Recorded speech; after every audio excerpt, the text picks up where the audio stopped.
Join our community by subscribing. Every click helps us share more stories like this one. Chapter 1.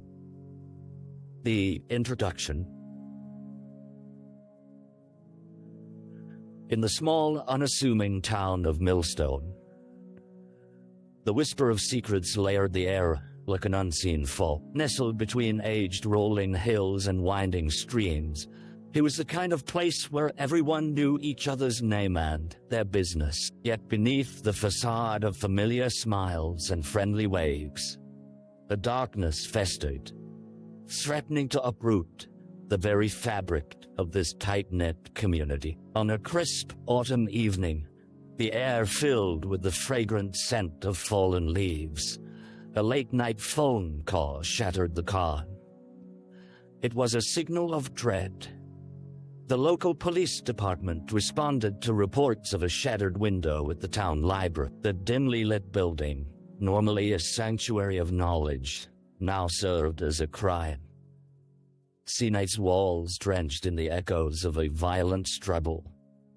Officer Miller, a seasoned member of the Millstone Force, arrived first. Clicking on his flashlight, he illuminated the grim scene. Shattered glass crushed beneath his boots while his heart rate quickened. A mixture of anxiety and sense of duty. A pool of crimson pooled ominously on the polished wooden floor, stark against the monochrome shades of the library. It was clear something horrific had unfolded within those walls.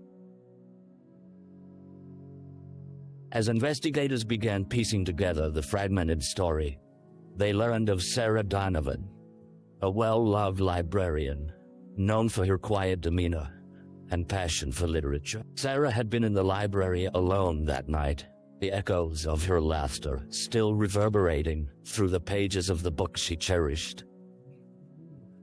Now, her life lay in tatters, and alongside the sorrow, questions began to arise. Who would want to harm her? What secrets had been buried in the quiet of Millstone? The investigation would lead them down a path strewn with lies, hidden motives, and unexpected revelations foreshadowing the horrors that lurked in an otherwise placid town. Chapter 2. The Victim. Days turned into nights, and the small town of Millstone buzzed with hushed conversations and speculative glances. The air weighed heavy with disbelief as residents struggled to process the loss of Sarah Dot, a free spirit. She had devoted her life to the library. Her laughter often echoed through the aisles, mingling with the rustle of turning pages. Who, they pondered, could be so cruel? Detective Laura Hayes, newly assigned to the case, sifted through Sarah's life with great care. Upon visiting her humble cottage at the edge of town, she noticed the well-tended garden bursting with wildflowers and a wooden sign hung at the entrance. Library of my heart. It painted a picture of a woman who found joy in her solitude, yet shared her world with anyone who walked through her doors at the library. Inside, the walls were decorated with photos, a collage of friends, community events, and literary quotes.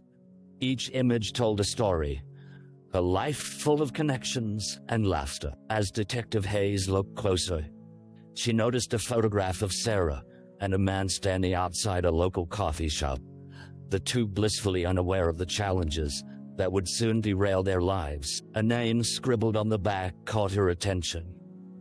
Mark Jacobs. The name she would soon learn was woven intricately into Sarah's story. Hayes set up a meeting with Mark, hoping to uncover his perspective on Sarah's life. But as news of Sarah's death permeated the town, whispers of discord began to surface. Old friends turned distant acquaintances recounted the mention of a troubled relationship, whispers of arguments that escalated, leaving lingering shadows over Sarah's radiant spirit. A frantic knock on the door interrupted her thoughts. The town's mayor arrived, eyes wide with concern. "Detective, we need to find justice for Sarah," he urged, desperation dominating his voice. "The town can't bear to live with this. We need answers." The case was more than just a tragic incident. It was a touchstone for the town's solar reminder that darkness could exist even in the most serene corners of life. As Hayes turned her gaze out the window towards the library, she resolved to unearth every secret Sarah had kept, unaware of the dangerous waters she was about to wade into. Chapter 3. The crime scene. The morning after that unsettling autumn night broke slowly over Millstone, casting the pale light through the fog that still clung to the library's damp exterior. Detective Hayes returned to the crime scene, led by no small amount of determination and an intense need to glean every possible detail from the remnants of Sarah Donovan's last moments. She walked through the police tape, her breath fogging in the crisp air as she entered the dark, followed halls of the library. The aroma of old books mixed with lingering traces of fear hung heavily. For other townsfolk, it had always been a refuge. Now, it was a heart-wrenching reminder of fragility. Hayes focused as she stepped carefully over the shards of glass that littered the floor, each tiny fragment catching the early light, gazing unintentionally at the crimson stains that marked the scene. Muted yet haunting, investigators had covered Sarah's body with a clean sheet, but the outline remained imprinted on the floor, a ghost of life before brutality. The handful of detectives and forensic technicians scoured the area for evidence. Crime scene photographs snapped relentlessly, capturing the scene in stark detail. Each click of the camera reverberated like a cold reminder of the violence that had invaded this sanctuary. As Hayes examined the destruction, something caught her eye.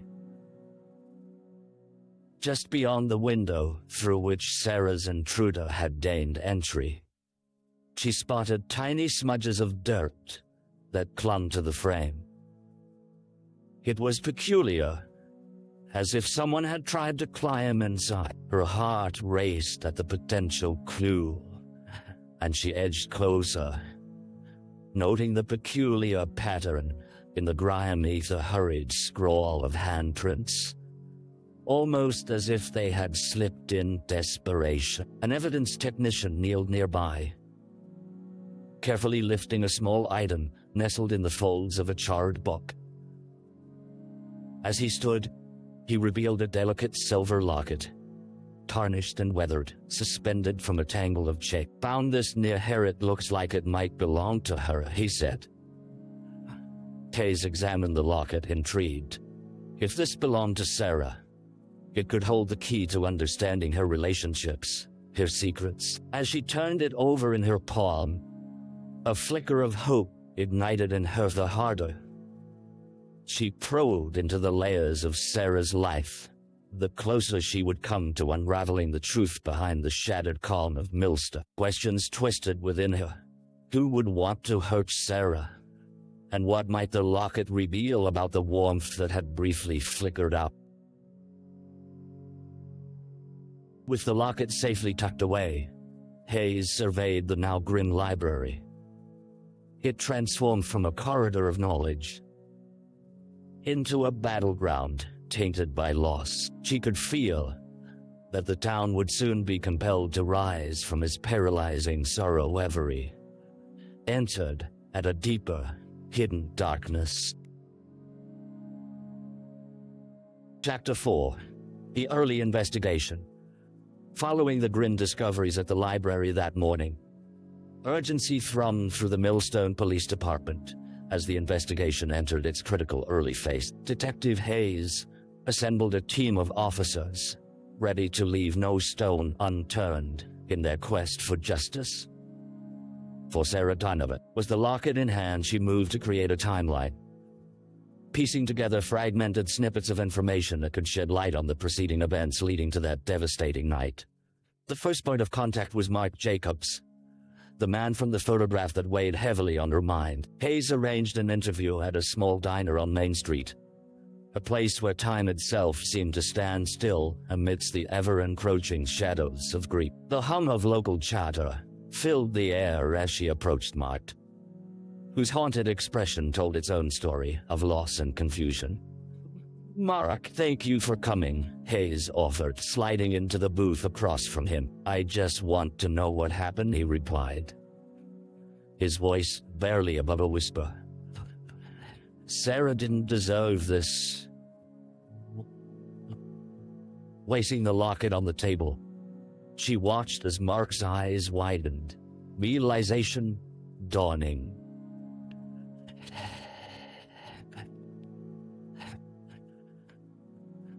Direct. Mark's brow furrowed as he lifted it gently, the sorrow etched on his face deepening. Yes, it was a gift from her grandmother. She always wore it.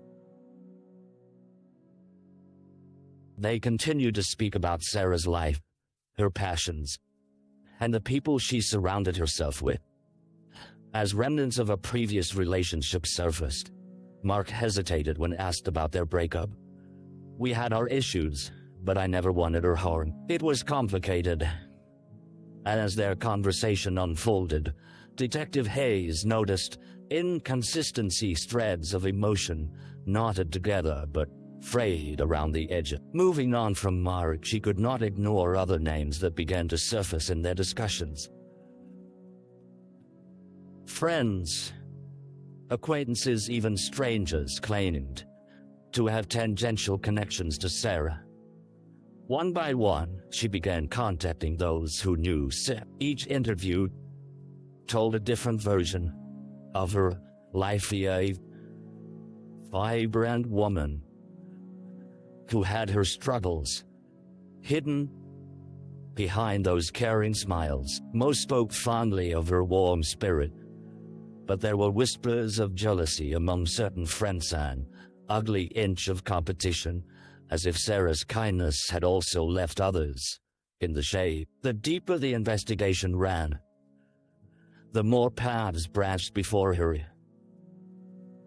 each leading to multiple suspects cloaked in emotional complexity. With every conversation, Hayes began to sense a collective guilt hanging over Millstonia town, wrestling with its own demons, secrets waiting, like dormant embers, to be reignited. As she wrapped up her interviews for the day, a sense of urgency flickered in her chest. If these connections could illuminate Sarah's world, it might lead to unveiling the darker truth lying beneath the surface, a truth more twisted than anyone in Millstone was prepared to face. Chapter 5. The Dead Ends. As the investigation deepened, Detective Hayes found herself entangled in a web of dead ends that brought frustration curling around her like smoke. Weeks slipped by, and with each tick of the clock, the noise of whispers in Millstone became a living thing. Locals were restless and anxious, a community grappling with fear where once there was only camaraderie. The tragedy had spread through their veins like a bit of poison, and with each passing moment, questions multiplied while answers slipped through her fingers. She returned to the library one afternoon, the memory of Sarah weaving its way through her thoughts. Clarity once flooded her mind, but now, like a distant echo, it felt out of reach. As she sorted through the photographs taken on that fateful night, one image stood out. The broken window with its jagged edges formed an unsettling frame. Someone had entered, someone with intent. But who? Hayes made her way back to the evidence room. There she revisited the locket and gained access to records of Sarah's life, her family history, her financials, any past troubles she might have encountered. Folios of information piled up, but they yielded little more than the typical challenges of anyone's life. Mundane disagreements, fleeting arguments with friends, short-lived romance, all of which had seemingly resolved. Each lead fizzled, like fireworks spluttering into darkness long before she could pin them down. One promising lead had pointed towards a former library volunteer, Eric Anderson, known for a troubled past. But when Hayes tracked him down, he vehemently denied any wrongdoing, his desperation casting a shadow over his every word. "You think I'd hurt Sarah?" She helped me. More than anyone, he had insisted, his voice thick with tears. Eric became another name on her list, merely a ghost of possibility. A wisp in an unrelenting storm of grief. Overwhelmed by the slow crawl of progression, Hayes turned to her team. They poured over information, looking for mismatched connections, any existing threat that Sarah may have overlooked. Their efforts turned up a decade-old school dispute that had come back to haunt Millstone, a former acquaintance of Sarah's. Someone whose name triggered no warm recollections, only jeers from classmates. Still, that lead faded into a backdrop, because they unearthed nothing more than a few disgruntled comments from bitter former friends. Days bled into each other. The weight of responsibility pressed heavily on her shoulders. The back roads around Millstone became a familiar route, as she sought to clear her mind while searching for anything she may have missed. As she sat on her porch one evening, a flicker of doubt edged its way into her mind. Was she chasing shadows? Had she overlooked the simplest of truths? With the case stagnating, Hayes began to sense that the answers were out there, hidden amongst the familiar faces of the town, those she'd come to know quite brutally through the investigation. But unlocking them required courage and a willingness to confront uncomfortable truths that might tear the very town apart. Chapter 6.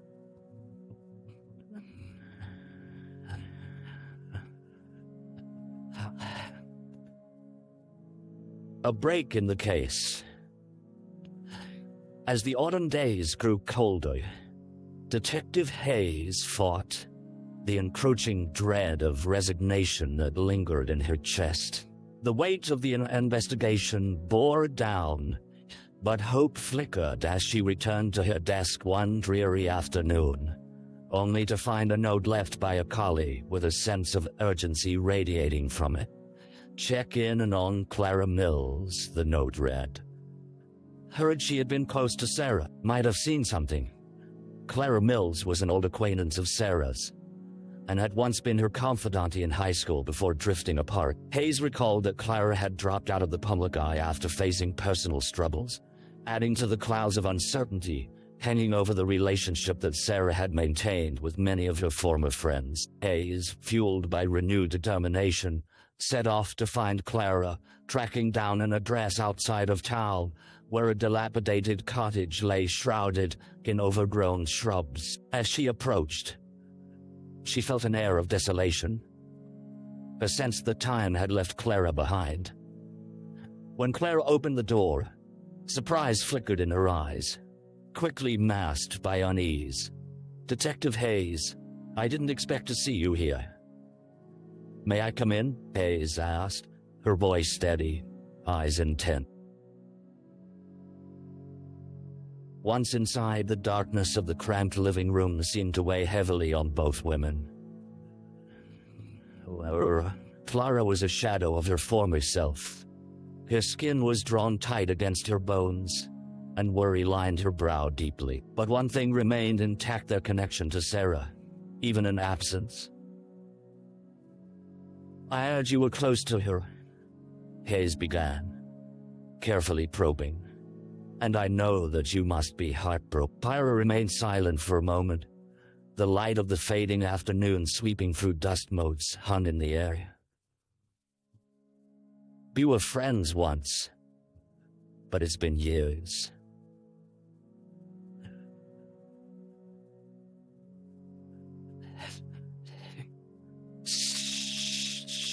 but her voice caught in her throat as memories rushed forth.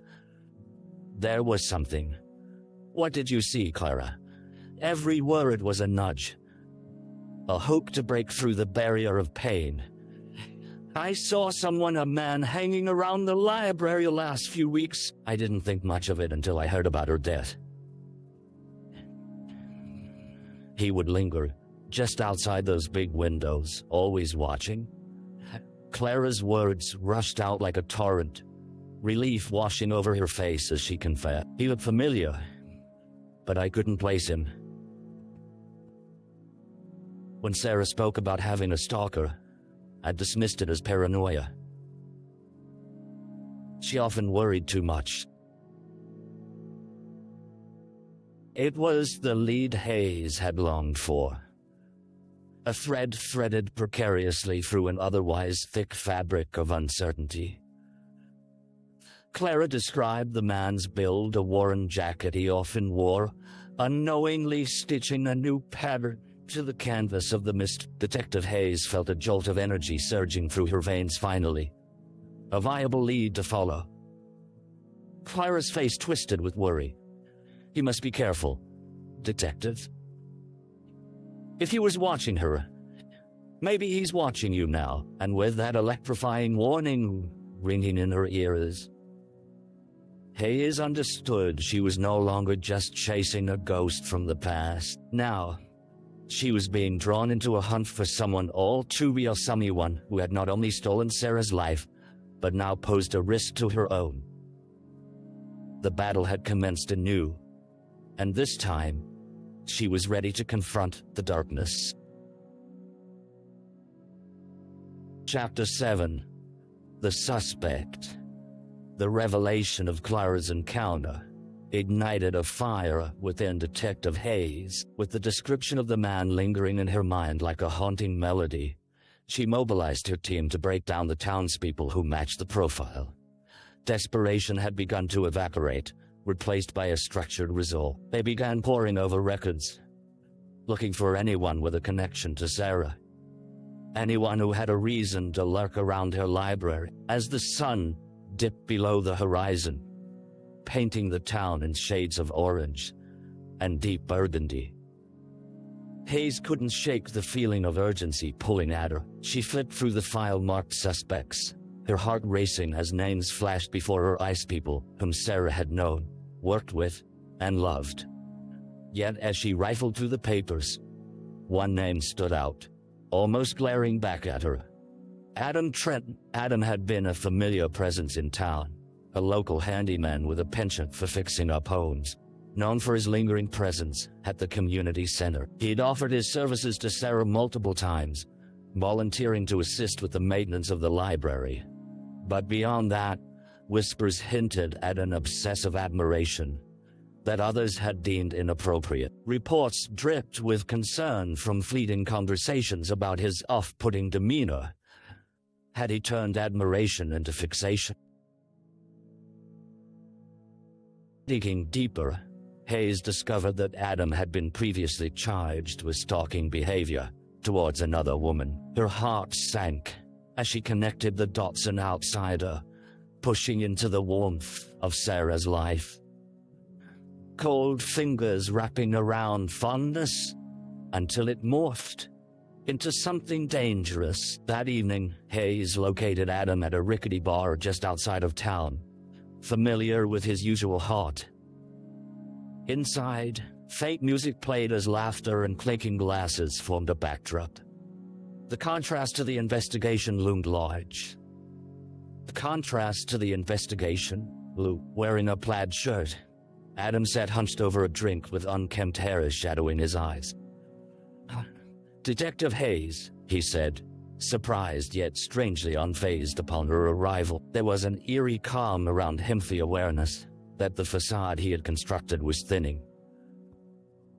"Adam, I'd like to talk to you about Sarah Donovan." Hayes started, her voice steady as she slid into the seat. He shifted, a flicker of irritation flashing through his features. "I didn't do anything wrong. I helped her. She asked me to fix a few things around the library. Angling her gaze, Hayes wasn't buying his defensiveness. We both know there's more to it, Adam. Clara mentioned that you were seen watching the library. A little too close for comfort. He hesitated, the tightness around his eyes revealing either confusion or guilt. I just wanted to be there for her, he muttered, glancing down as if searching for the words to excuse his actions. But I never hurt her. Those rumors, they're not true. With each passing second, the facade of innocence seemed to crack, revealing a simmering rage that lay just beneath the surface. Despite his denial, the weight of suspicion hung heavy in the air, demanding clarity. Tell me then, why were you at the library during those final days? What were you doing? Hayes pressed, an urgency to peel back the layers before. Adam recoiled slightly as a silence enveloped the space. For the first time, he met her gaze fully, and Hayes could see the storm brewing within him. You think I'm capable of that? I just wanted her to notice me. Did he how much I cared? As he spoke, something unhinged in his voice, a blend of desperation and pathos that pulsed with unspoken darkness. Maybe he hadn't killed Sarah, but there was a flicker in his eyes that suggested he had danced too close to that luck. Detective Hayes felt a chill wrap around her spine. With the conversation reaching an unsettling lull,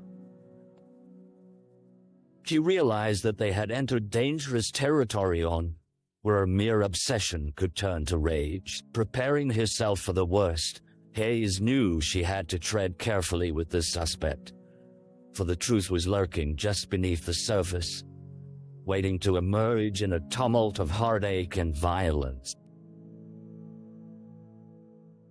Chapter 8.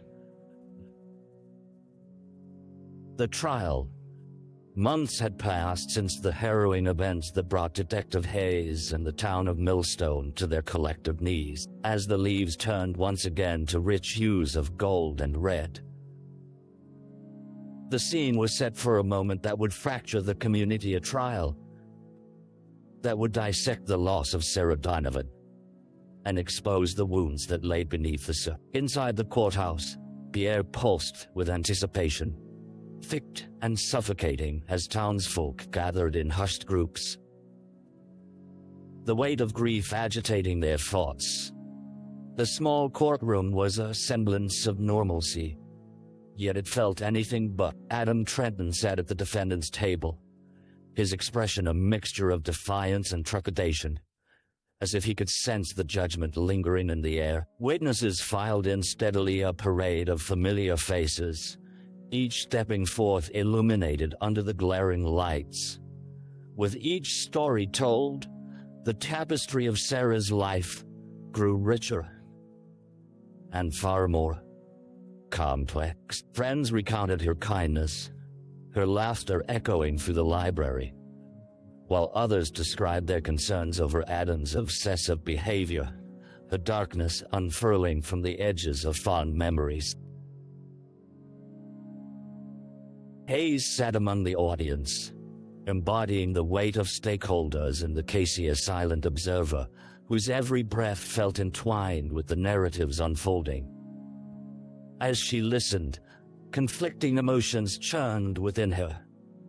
Could he have really hurt her? Hurt?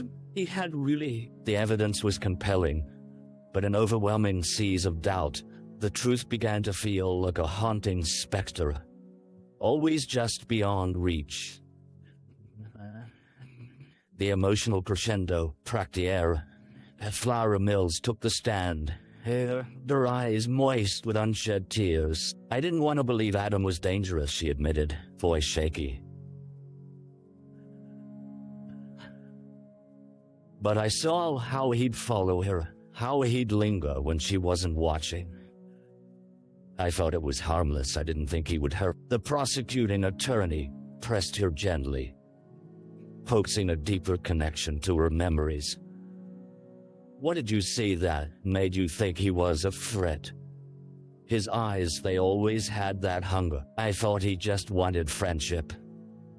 But now Clara's voice trailed off in despair, and the courtroom collectively inhaled, weighted in the collective burden of her regret. On the other side, Adam's attorney leaned forward, attempting to shift the narrative. And yet none of these observations can definitively tie Adam to Sarah's death, he argued. This is merely conjecture based on fear and misunderstanding. With charisma, he attempted to sway the jury, an undertow of doubt building beneath the prosecution's case.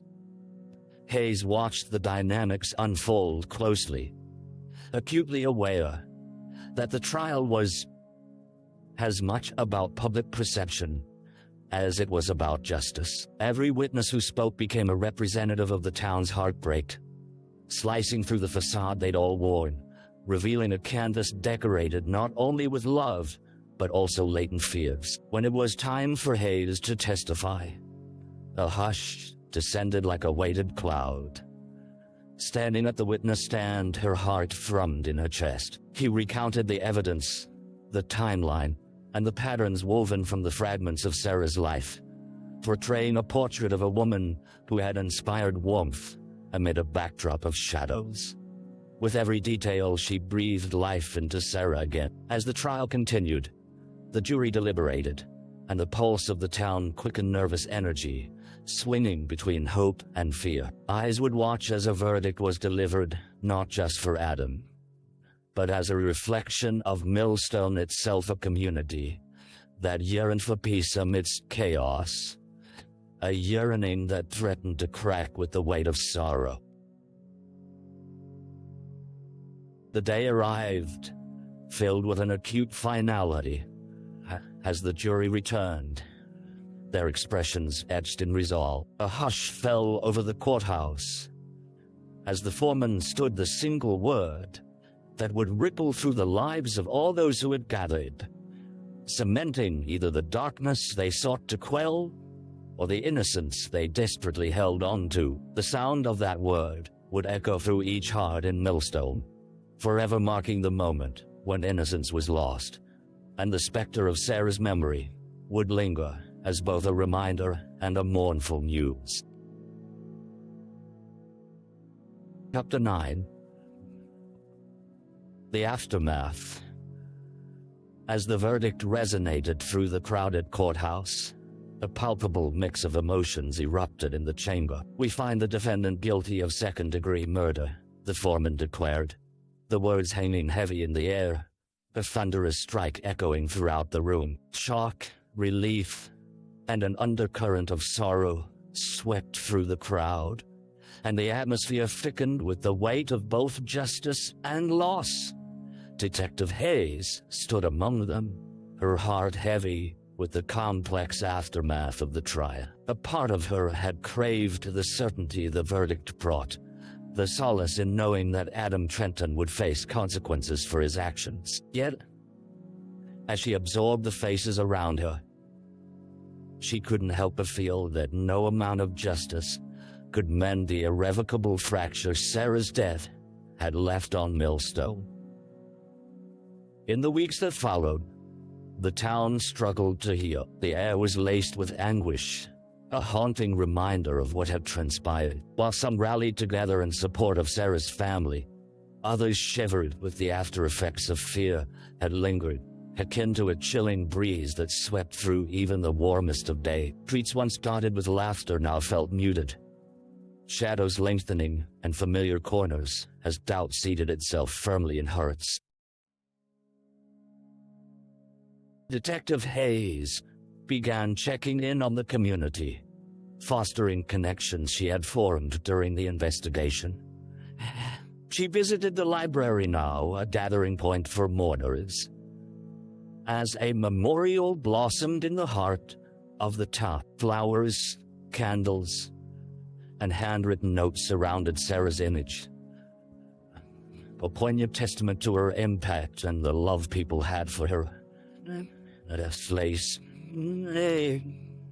so vibrant and full of life now mirrored their shared conversations, sparked with memories of Sarah's stories that were rich with laughter, warmth, and kindness. In time, those stories also began to weave through discussions of safety, the need for awareness, and the imperative to look out for one another. Clara Mills had started a community initiative focused on mental health and safety, inviting guests to share their stories, fostering community ties stronger than before. Detective Hayes found herself watching from the sidelines, filled with admiration for Clara's courage and grace. But shadows lingered, creeping into the corners of her mind. Questions still hovered, whispering uncertainty about how the town would find closure if the wounds remained unaddressed. She often revisited the library, seeking solace among the books, hoping that within those pages would lie the wisdom they all needed. Months after the trial, the annual Autumn Harvest Festival approached, a much-anticipated event meant to celebrate Millstone's resilience. Yet this year felt different.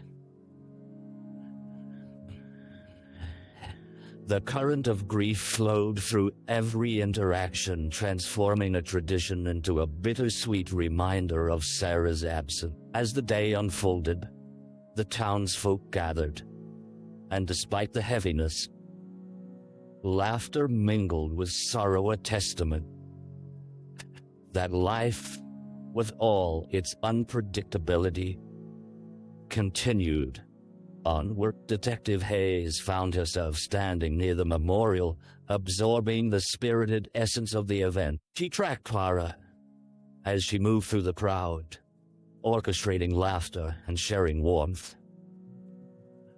The farthest thing from the young girl who had once shied away from friendships. In that moment, Hayes realized something profound. Though they carried their grief, the community was uniting. Each embrace, every shared memory of Sarah, was a piece of the intricate tapestry, fragile, yet resilient in the face of adversity. The cycle of loss and recovery became a poignant reminder of the undying human spirit, looming despite the encroaching shadows.